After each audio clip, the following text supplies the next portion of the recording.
오랜만이에요. 선생님이 오랜만에 오면서 진짜 어린이 친구들한테 이거는 선생 인생을 걸고 꼭 설교를 해줘야지 라는 설교를 준비했어요.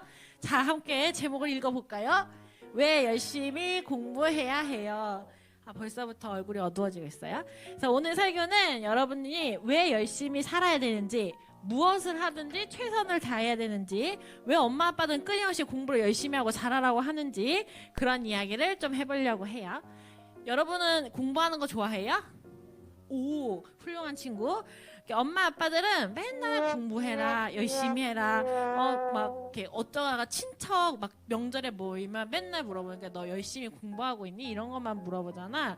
그 이유가 뭘지를 선생님이 생각을 해봤어요. 첫 번째, 우리가 공부를 열심히 하고 최선을 다해야 하는 이유는 우리가 청지기적 부르심을 열심히 이루기 위해서예요. 주님이 계속, 선생님이 계속 그 설교를 하면서 우리는 주님이 주신 정체성들로 이 세상을 살아가야 된다는 말을 매주 했어요. 2주 전에 목사님도 여러분에게 정체성 이야기를 하면서 우리의 정체성 중 하나가 청지기라는 말씀을 하셨잖아요.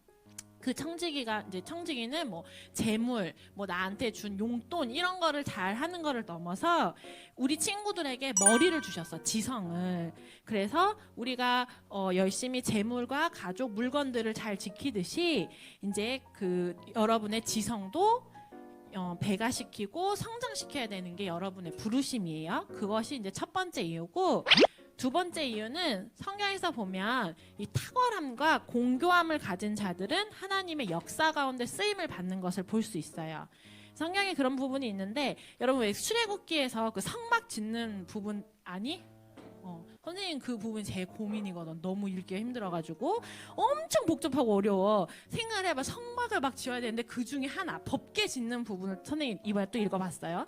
그럼 저렇게 생긴 거를 지어야 되는데 사실 처음부터 금으로 만든 게 아니라 뭐 가로 113cm, 세로 68cm, 높이 68cm로 이제 나무로 이렇게 궤를 만들어.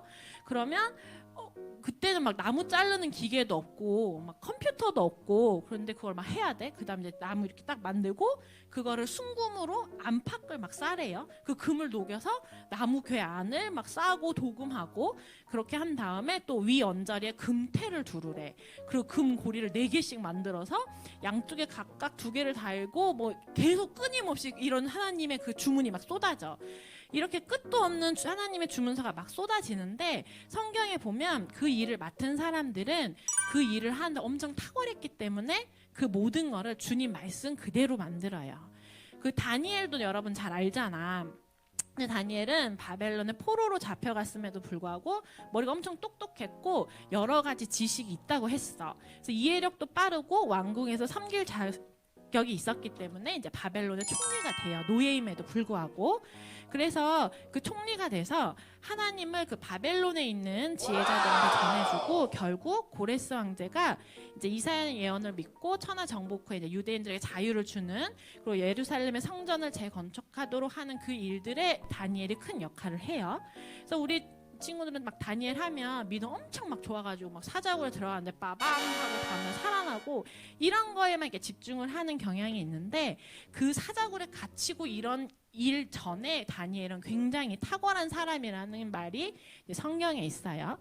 요셉도 그렇고 다윗도 그건 마찬가지였어요. 그래서 주님은 이렇게 역사를 보면 이제 주님이 이제 역사를 이끌어 가실 때 꼭 사람들을 적세적소에 곳곳에 놓고 사용을 하세요. 우리도 교회적으로 맨날 기도를 하잖아. 하나님 나라에 사용해 주세요. 내가 열심히 해서 뭐 하나님 나라를 확장시키는데 사용되고 싶어요. 이런 기도를 하는데, 이제 하나님이 우리 친구들에게 맡길 역할과 위치는 다 달라요. 근데 하나님이 우리 친구들에게 각각 너는 이 위치, 너는 이 역할 이런 거를 맡길 때 거기까지 가기에는 여러분의 탁월함과 공고함이 요구되어지는 경우가 있어요. 그래서 지금 친구들에게는 학생이잖아. 딱 지금 맡겨주신 그 공부를 열심히 해야 된다고 생각을 해요. 근데 막 이렇게 얘기를 들으면 약간 좀 시무룩해지고 좀 소심해지는 느낌이 있어. 난 공부 별로 못하는 것 같은데, 나 1등 하는 것 같지 않은데, 그럼 주님이 날 사용 안 하나? 나는 별로게 공부도 좋아하지도 않는데 주님의 역사 가운데 들어갈 수 없나? 라는 생각이 막 스치고예요. 근데 그건 바로 사단의 속임수예요. 우리는 누구 함께 있어요? 능력의 성령님이 우리 안에 있어요. 그래서 나는 못하는데 딱 보니까 쟤는 되게 똑똑한 것 같은데 나는 사실 학원에 갈 돈도 시간도 충분하지 않는데 어떻게 공부를 잘하지? 이 모든 건 사단의 속임수예요. 그래서 사실 그 사단의 속임수에 자꾸 귀를 기울이는 거는 솔직하게 말해서 그냥 핑계를 만드는 거야. 내가 하기 싫으니까, 공부 열심히 하기 싫으니까 나는 뭐 저런 애들처럼 좋은 학원도 안 다니고 그렇게 머리도 똑똑하게 태어난 것 같지 않으니까 계속 핑계거리를 사단이 주는 속삭임에 내 핑계거리를 얻는 거예요. 그래서 그 거짓말들을 거절하는 우리 친구들로 축복합니다. 근데 이 설교는 선생님이 우리 친구들 모든 걸 너네는 다 잘해야 돼 이런 말은 아니에요. 그리고 모든 친구들은 무조건 1등을 해야 돼 이 말도 아니에요. 현재 나한테 맡겨진 일을 내가 그 일에서 탁월해질 때까지 성실해라 이 말을 하고 싶은 거예요. 그렇게 성실하게 해 나갈 때 주님이 탁월함을 부어주실 거고 그 주님이 그 탁월함을 부어주실 때까지 하루하루 매일 성실하게 내게 맡겨진 공부를 하라 이 말이에요. 그리고 세 번째, 이제 우리가 열심히 공부를 해야 되는 이유는 우리는 하나님의 성품을 닮아가도록 끊임없이 훈련하고 노력해야 되기 때문이에요. 선생님은 개인적으로 이 이유 때문에 열심히 이제 공부를 하기 시작을 했는데 하나님을 보면 하나님은 일을 단 한 번도 조그만 것도 허투루 하신 적이 없어. 우리 친구들 하나님이 성경에서 제일 먼저 하신 일이 뭐예요? 천지창조 맞았어요. 천지창조를 하셨죠? 그럼 창조를 이제 생각을 해봐. 이제 우리 친구들만 봐도 우리 친구들 사실 처음엔 엄청 조그만 세포였어.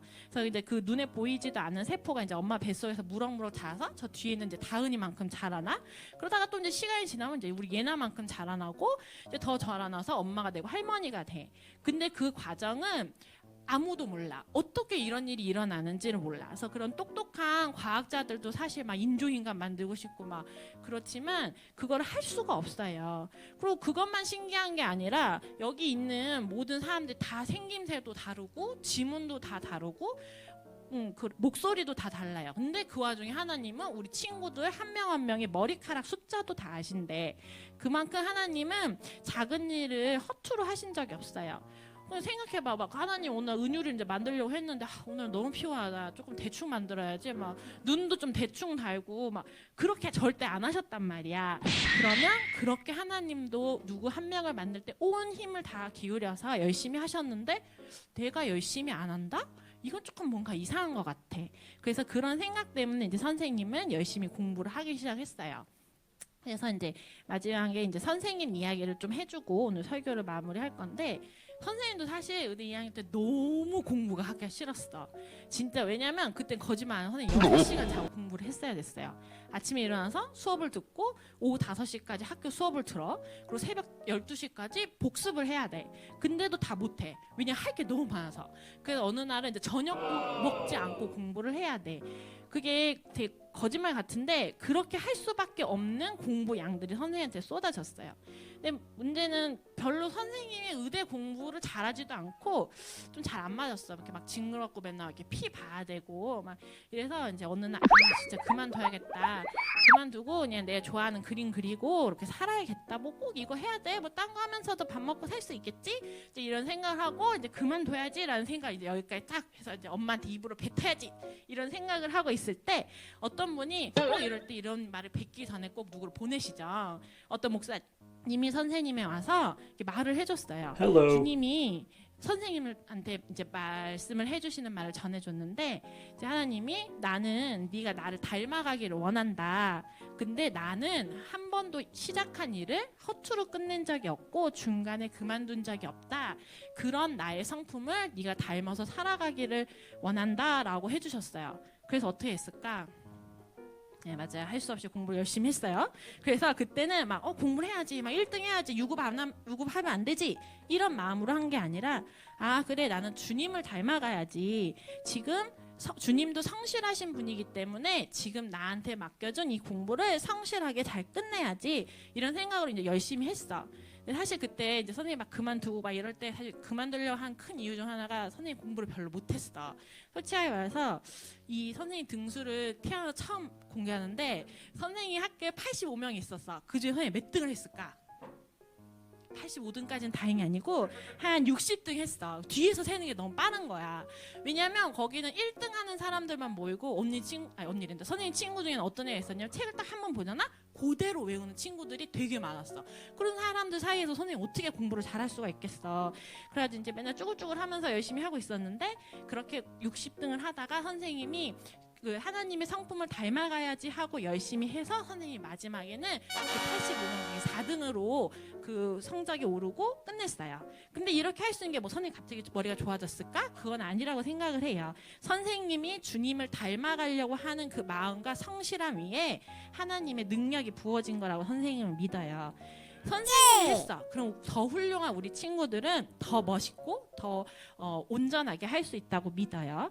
처음부터 잘할 수는 없다고 생각을 해요. 하기도 싫고. 근데 우리가 하기 싫지만 해야 되는 일을 이제 하기 싫은 마음을 꺾고 주님과 부모님에게 순종하는 훈련을 여러분 나이 때부터 해야 나중에 주님은 이제 크면 되게 알 수 없는 주문들을 하실 때가 많아. 그래서 이 일이 닥쳤을 때도 어렸을 때부터 우리는 훈련을 해왔기 때문에 기쁨으로 순종하는 여러분이 될 수 있어요.